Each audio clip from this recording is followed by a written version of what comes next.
देखिए आप सब, अगर आपको याद हो तो ये पोलिंग ग्रेन था। पोलिंग ग्रेन का ये बाहर का हिस्सा है, उसे कहते हैं एक्साइन। एक्साइन का वो हिस्सा जहाँ पर स्पोरोपोलिनिन एब्सेंट है उसे कहते हैं जर्म पोर। ये वाला हिस्सा है, इसे क्या कहते हैं? जर्म पोर। अंदर दो सेल बना था, एक बड़ा सेल था और एक छोटा सेल। ये सेल वॉल थी जो इस इनर मेम्ब्रेन से क्या थी? अटैच। बड़े वाले सेल का नाम था वेजिटेटिव सेल और छोटे वाले सेल का नाम था जेनरेटिव सेल। बड़े वाले न्यूक्लियस का नाम है वेजिटेटिव न्यूक्लियस और छोटे वाले का नाम है जेनरेटिव न्यूक्लियस।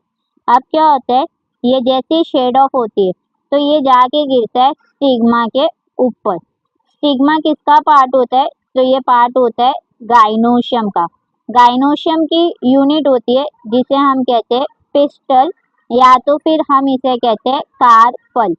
तो इसके ऊपर का फ्लैट सरफेस होता है उसे हम कहते हैं स्टिग्मा। इसके ऊपर आके ये पोलिंग ग्रेन गिरता है। अब इसके अंदर जब इसके ऊपर आके पोलिंग ग्रेन गिर जाता है तो इसके अंदर चेंजेस होना स्टार्ट हो जाती है। चलिए देखते हैं क्या क्या चेंजेस होती है। तो क्या होता है, ये जो सेल वॉल होती है, देखो बच्चों, ये जो सेल वॉल थी ये सेल वॉल इनर वॉल से डिटैच हो जाती है। दिख गया आपको? ये सेल वॉल इनर वॉल से डिटैच हो जाती है और ये स्पिंडल फॉर्म या वर्मी फॉर्म में बन जाती है। और कुछ समय के बाद क्या होता है, ये सेल वॉल जो है कंप्लीटली डीजेनरेट हो जाती है। सेल वॉल क्या हो जाती है? डीजेनरेट। डीजेनरेट होने की वजह से क्या होता है, सेल वॉल जब डीजेनरेट हो जाती है तब ये बड़ा सा सेल बचा है जिसे हम कहते हैं वेजिटेटिव सेल। और इस वेजिटेटिव सेल के अंदर बड़ा सा न्यूक्लियस बचा है जिसे कहते हैं वेजिटेटिव न्यूक्लियस। और नीचे की तरफ छोटा वाला ही सेल बचा है जिसका नाम है जेनरेटिव सेल। और जेनरेटिव सेल के अंदर है जेनरेटिव न्यूक्लियस। अब ये जो जेनरेटिव सेल है ये फ्लोट होने लगता है, फ्लोट इनटू द साइटोप्लाज्म। किसके साइटोप्लाज्म में फ्लोट हो रहा है? वेजिटेटिव सेल के। कुछ समय के बाद इस जेनरेटिव सेल के अंदर माइटोसिस होता है। जेनरेटिव सेल के अंदर क्या होगा बच्चों? माइटोसिस। और जैसे ही माइटोसिस होता है तो जेनरेटिव सेल कुछ ऐसा बदल जाएगी। पहला कुछ ऐसा होएगा और फिर कुछ समय के बाद ये ऐसी हो जाएगी। और ये आपको स्ट्रक्चर दिख गया कंप्लीटली।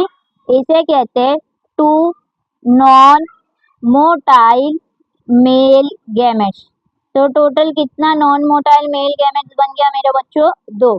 तो यहाँ पर एक माइटोसिस हुआ, ये नॉन मोटाइल मेल गैमेट्स बनाने के लिए एक माइटोसिस यहाँ पर हुआ, एक माइटोसिस यहाँ पर हुआ। तो टोटल कितने माइटोसिस हो गए? 2। और मियोसिस कितना हुआ? 1। अगर हमें नॉन मोटाइल मेल गैमेट्स बनाना है तो 2 माइटोसिस और 1 मियोसिस लगता है। और अगर हमें मेल गैमेटोफाइट बनाना है तो 1 मियोसिस और 1 माइटोसिस लगता है। क्लियर हो गया? चलिए अब भी पोलन ट्यूब बचा है। पोलन ट्यूब कैसे आता है ये भी आप देख लेते हैं। तो जैसे ही पोलन ग्रेन स्टिग्मा पे फॉल होता है तब क्या होता है, पोलन और स्टिग्मा के बीच में बातचीत होना शुरू होती है। इससे क्या होता है, वापस से वही सेम कॉन्सेप्ट होगा। ये पोलन ग्रेन का बाहर का हिस्सा है जिसे हम कहते हैं एक्साइन और अंदर का हिस्सा होता है जिसे हम कहते हैं इंटाइन। ये हिस्सा है जर्म पोर। अब क्या होता है, यहाँ पर ये वेजिटेटिव न्यूक्लियस है और ये बड़ा सा सेल है वेजिटेटिव। सेल वॉल वापस से डीजेनरेट होने लगती है और जेनरेटिव सेल ऐसा किसके साइटोप्लाज्म में फ्लोट होने लगते हैं? वेजिटेटिव के साइटोप्लाज्म में फ्लोट होने लगते हैं। अब क्या होता है, धीरे धीरे जब स्टिग्मा से फ्लूइड निकल के इसके अंदर जाने लगता है, किसके अंदर? इंटाइन वाले रीजन में। देखिए आप यहाँ पर दिखा आपको ये। तो क्या होता है, धीरे धीरे यहाँ से केमिकल निकल के किसके अंदर जा रहे? इंटाइन के साइटोप्लाज्म वाले रीजन। ये बाहर की तरफ एक्साइन है और यहाँ पर ये जर्म पोर है जहाँ पर स्पोरोपोलिनिन एब्सेंट है। ये वाला हिस्सा क्या है? जर्म 4।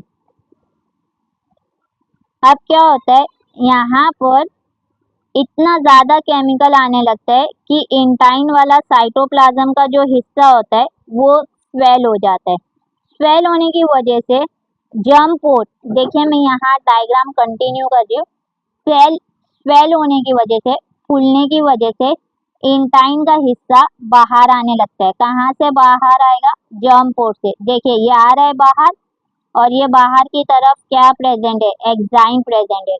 बाहर की तरफ क्या प्रेजेंट है? एक्साइन। अब ये इंटाइन का जो हिस्सा था वो एक जर्म पोर्ट से बाहर आने लगता है, और जो साइटोप्लाज्म कंटेंट होता है वो किसके अंदर जाने लगता है? इसके अंदर, और ये ऐसा लॉन्ग एलोंगेटेड स्ट्रक्चर बन जाता है। इसे हम कहते हैं पोलन ट्यूब। तो ये पोलन ट्यूब कहाँ से आया बच्चों? जर्म पोर्ट से आया। पोलन ट्यूब कहाँ से आया? जर्म पोर्ट से। और ये पोलन ट्यूब जो है ये वेजिटेटिव सेल का साइटोप्लाज्म वाला हिस्सा ही इसके अंदर आके पूरा क्या हो जाएगा?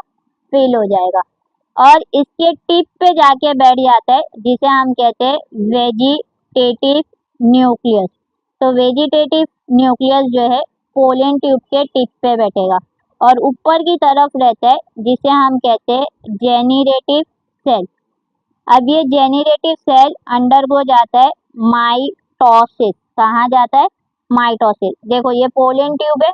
अब मैं पूरा डायग्राम वापस से नहीं बता रही, ये क्या है? Pollen tube.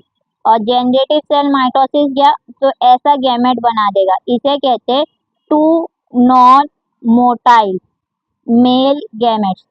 तो यहाँ पर भी कितने नॉन मोटाइल मेल गैमेट्स बने? 2। और टिप पे क्या प्रेजेंट होएगा? Vegetative nucleus. ठीक है, तो ये मैंने आपको ये वाला जो पढ़ाई हूँ, ये जब पोलन ग्रेन 2 सेल स्टेज में रिलीज होता है तब ऐसा दिखता है। और ये वाला जो मैंने आपको पढ़ाई ये 3 सेल स्टेज है। ये वाला जो पूरा है ना, ये 3 सेल स्टेज है, और ये कौन सा स्टेज है? 2 सेल स्टेज। आई होप आप सबको यहाँ पर क्लियर हो गया। कुछ डाउट होगा तो आप मुझे मैसेज कर सकते हैं या कमेंट कर सकते हैं, मैं आपका डाउट सॉल्व कर दूंगी। ठीक है बच्चों, पोलन ग्रेन के बारे में थोड़ा और डिटेल पढ़ते हैं।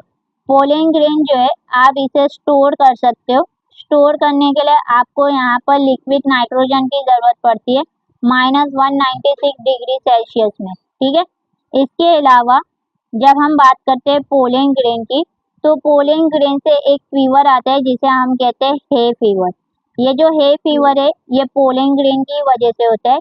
इसके अलावा पोलन ग्रेन के टैबलेट्स भी अवेलेबल होती है, टैबलेट्स और सिरप।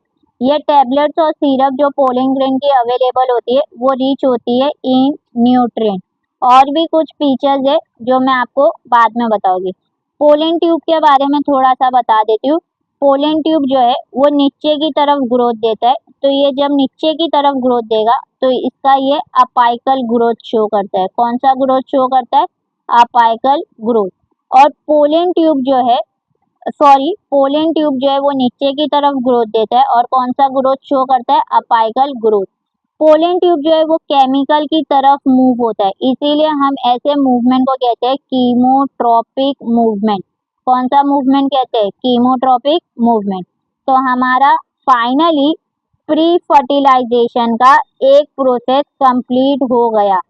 प्री फर्टिलाइजेशन का हमें 2 गैमेट्स बनाना था, एक हमें बनाना था मेल गैमेट और दूसरा हमें बनाना था फीमेल गैमेट्स। तो जिनमें से हमने मेल गैमेट्स को बना दिए, देखिए यहाँ पर बना दिए 2 नॉन मोटाइल मेल गैमेट्स। अब फीमेल गैमेट्स बनाना बाकी है, नेक्स्ट लेक्चर में हम इसे भी बना लेंगे। Okay, thank you.